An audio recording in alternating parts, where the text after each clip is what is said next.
Halo, Assalamualaikum. Sarihab, saya Karen. Di video kali ini, saya akan menjelaskan tentang jenis-jenis komunikasi massa dan efek pesan dari media. Kenapa sih kita harus belajar efek media dan pesan? Jadi, kalau nanti kamu pengen bikin video, kalau kamu bikinnya berita, dan lainnya, kamu tahu nih efek apa yang terjadi pada audiens kamu. Jadi, kalau kamu udah nonton video ini, kamu jadi ngerti deh efek pesan itu kayak gimana sih, jenis media itu ada apa aja sih, dan lain sebagainya. Untuk materinya, ayo kita mulai.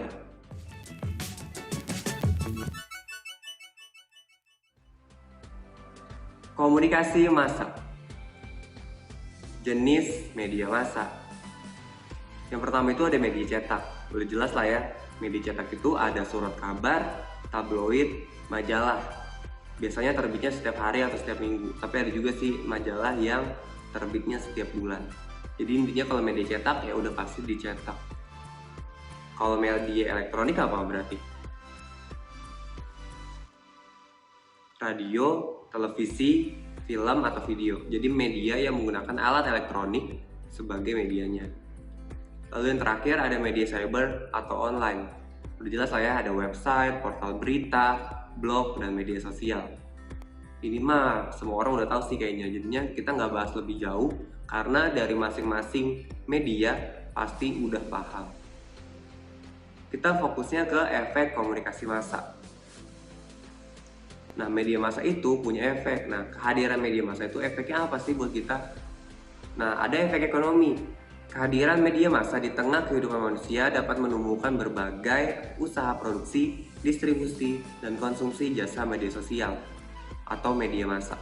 Udah jelas nih, sekarang media sosial itu digunain untuk jualan. Kalau ngomonginnya tentang jualan, udah pasti ngomongin juga ekonomi. Nah, kehadiran media massa atau media sosial ini meningkatkan perekonomian karena bisa jualan di Instagram, di Facebook, dan lain sebagainya. Lalu ada efek sosial. Efek sosial berkaitan dengan perubahan pada struktur atau interaksi sosial sebagai akibat dari kehadiran media massa. Jelas lah ya, ada WhatsApp, ada Telegram, ada Instagram DM, dan lain sebagainya. Jadi kita bisa bersosialisasi menggunakan media massa atau media sosial. Lalu ada efek hilangnya perasaan tidak nyaman. Orang menggunakan media untuk memuaskan kebutuhan psikologisnya dengan tujuan untuk menghilangkan rasa tidak nyaman. Emangnya apa sih rasa tidak nyaman? Rasa tidak nyaman tuh kayak bete, galau, bosen, patah hati, seperti itu. Nah, kehadiran media massa atau adanya media massa membuat kita ngilangin tuh perasaan kayak tadi. Jadi kalau lagi bete ya udah buka Instagram misalnya, jadinya lebih senang. Atau nonton YouTube, bikin ketawa dan lain sebagainya. Jadi perasaan tidak nyaman itu hilang karena ada media massa. Lalu efek menumbuhkan perasaan tertentu. Orang tidak hanya menggunakan media untuk memuaskan kebutuhan psikologisnya dengan tujuan untuk menghilangkan rasa tidak nyaman, tetapi dapat juga menumbuhkan perasaan tertentu. Perasaan apa sih emangnya? Misalnya, saya suka sama makanan manis, terus saya nontonin orang masak kue misalnya, atau bikin es yang manis-manis, atau bikin cookies, atau bikin seperti itu. Nah, saya jadi makin suka sama channelnya, saya suka cara masaknya, dan saya makin suka sama makanan manis itu. Jadi intinya kayak gitu, menumbuhkan perasaan tertentu. Berarti perasaan bukan cuma suka ya, bisa jadi kalau kamu nontonnya gosip tentang bunuh diri, kamu jadi ikutan sedih. Kalau ngelihat artis yang ketangkap narkoba, kamu ikutan kesel, dan lain sebagainya. Jadi perasaan itu nggak harus senang. Efek pesan. Yang pertama itu ada efek kognitif. Membantu halayak dalam mempelajari informasi yang bermanfaat dan mengembangkan keterampilan kognitif. Melalui media massa, kita memperoleh informasi tentang benda, orang, atau tempat yang belum pernah kita kunjungi secara langsung. Gampangnya ya, kognitif itu kita jadi tahu.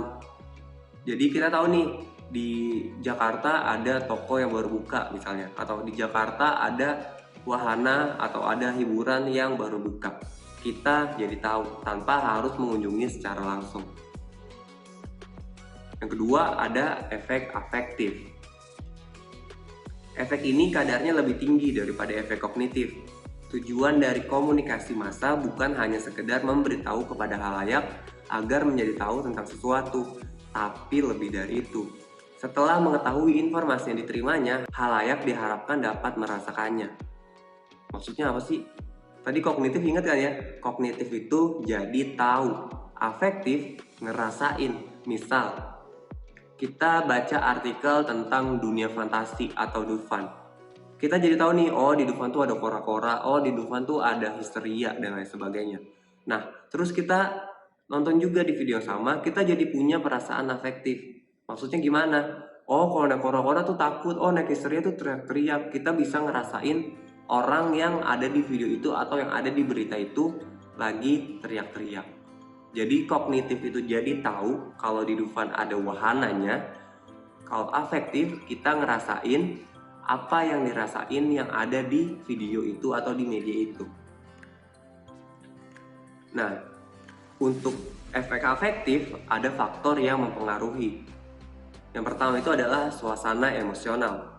Dapat disimpulkan bahwa respon kita terhadap sebuah film, iklan, ataupun sebuah informasi akan dipengaruhi oleh suasana emosional kita. Film sedih akan sangat mengharukan apabila kita menontonnya dalam keadaan sedang mengalami patah hati. Bener gak sih? Bener dong. Kalau kita lagi sedih nih, lagi patah hati terus nonton film sedih, otomatis jadi makin sedih. Kalau kita lagi sedih, nonton filmnya komedi, kira-kira bakal bisa ketawa gak?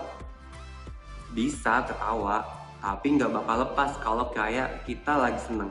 Kalau kita lagi seneng nonton film komedi, itu pasti filmnya jadi makin lucu. Tapi kalau kita lagi patah hati, nonton film komedi belum tentu bisa selucu saat kita lagi happy. Jadi suasana emosional adalah faktor yang mempengaruhi efek afektif.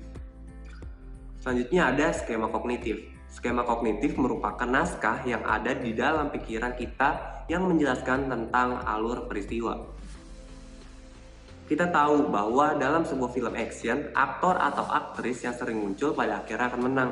Oleh karena itu, kita tidak terlalu cemas ketika sang pahlawan jatuh dari jurang. Bener gak sih? Kamu pasti pernah nonton Power Rangers, atau Bobo-Boy deh, atau apapun. Biasanya kalau Power Rangers kalah di pertengahan, mereka bakal pulang ke markasnya. Lalu gabungan lawan monster, jadi robot, dan menang. Begitu juga Bobo-Boy. Bobo-Boy kalah dulu sama Adudu. Tapi setelah dia belajar lagi, setelah dia latihan lagi, Bobo-Boy jadi 3, terus menang deh. Biasanya tuh kita jadi nggak khawatir gitu kalau Bobo-Boy awalnya kalah, atau kalau Power Rangers awalnya kalah. Karena ada skema kognitif. Selanjutnya ada situasi terpaan atau setting of exposure.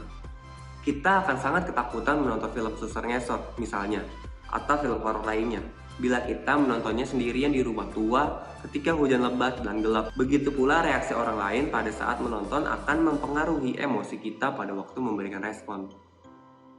Saya ulang ya, kalau nonton filmnya horor saat sendirian di rumah dan hujan lebat udah pasti makin horor itu filmnya. Tapi kalau misalnya kamu nonton film horornya saat arisan keluarga, satu kampung ada di situ, atau keluarga besar kamu ada di dalam rumah kamu, terus kamu nonton film horor, kira-kira bakal seserem saat kamu sendirian atau enggak? Pasti beda. Nah, itu maksudnya situasi terpaan. Selanjutnya ada lagi faktor predisposisi individual. Faktor ini menunjukkan sejauh mana orang merasa terlibat dengan tokoh yang ditampilkan dalam media massa. Dengan identifikasi audiens, menempatkan dirinya dalam posisi tokoh. Ia merasakan apa yang dirasakan tokoh. Karena itu, ketika tokoh identifikasi itu kalah, ia juga kecewa. Ketika identifikasi menang, ia gembira. Maksudnya gimana sih? Misalnya, kamu suka banget nih sama Iron Man misalnya. Terus di film Avengers yang terakhir, Iron Man harus mati. Nah, kamu tuh ngerasa sedih banget ketika Iron Man mati. Nah, kayak gitu. Atau misalnya film Power Rangers lagi. Di Power Rangers, kamu sukanya sama Rangers merah. Nah, kalau Rangers merahnya kalah, tapi Rangers kuningnya enggak, kamu bakal ngerasa, ya kenapa yang kalah yang Rangers merah sih? Bukannya kuning aja. Atau kenapa yang meninggal itu Iron Man, bukan Hulk aja. Nah, kayak gitu. Itu maksudnya ke faktor predisposisi individual. Paham ya? Dan yang terakhir ada efek behavioral. Efek behavioral merupakan akibat yang timbul pada diri halayak dalam bentuk perilaku, tindakan atau kegiatan. Adegan kekerasan dalam televisi atau film akan menyebabkan orang menjadi beringas. Program acara memasak bersama Chef Juna misalnya akan menyebabkan para ibu rumah tangga mengikuti resep-resep baru. Thank you Nahab, udah dengerin, udah nyimak efek komunikasi massa dan efek pesan. Gimana? Ngerti gak? Kita recap ya. Tadi ada kognitif, afektif, dan behavioral. Kognitif itu jadi tahu, afektif ngerasain, behavioral action. Gimana? Paham nggak? Gampangan ya? Kalau kamu ada pertanyaan silahkan komentar di bawah. Kalau kamu suka jangan lupa di like ya, tapi jangan di dislike. Cukup sekian materi di video kali ini. Bye bye Nahab.